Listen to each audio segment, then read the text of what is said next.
สั่นและอยากจะหวนย้อนวันเวลากลับไปมันคิดถึงใบหน้าหอยน้ำตาหอยยิ้มที่เคยได้เห็นคิดถึงสีลิ้นนักเรียนมัธยมที่เคยเป็นและบอกเคยลืมว่าเฮาหากันเท่าใดห่างกันแสนไกลหัวใจยังเหมือนเก่าห่างกันเท่าใดหัวใจเฮาเหมือนเดิมห่างกันแสนนานความคิดถึงที่มีนับวันยิ่งเพิ่มเติมเห็นรู้ว่าเฮายังบ่ลืมกันและนับจากวันนี้บ่ว่าจะโดนเท่าใดจะให้สัญญาต่อกันว่าจะเก็บเอาความทรงจำของเฮาไว้ในหัวใจจะเก็บมันไว้และจะเป็นกำลังใจให้กันเมื่อวันต่อไปถ้าเจ้าหากต้องเสียใจหรือเจ้าต้องมีน้ำตาคอยนึกถึงความทรงจำของเฮา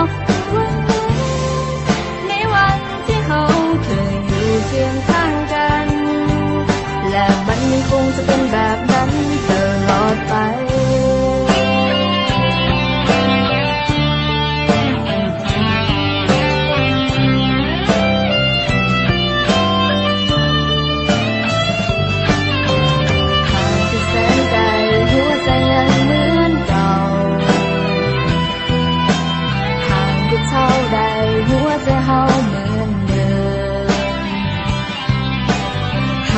แสนนานความคิดถึงที่มีนับวันยิ่งเพิ่มเติมเห็นรู้ว่าเฮายังบ่ลืมกันและนับจากวันนี้บ่ว่าจะโดนเท่าใดจะให้สัญญาต่อกันว่าจะเก็บเอาความทรงจำของเฮาไว้ในหัวใจจะเก็บมันไว้และจะเป็นกำลังใจให้กัน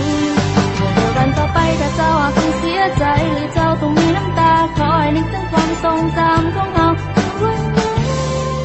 ในวันที่เฮาเคยอยู่เคียงข้างกันและเฮายังคงจะเป็นเพื่อนกันตลอดไป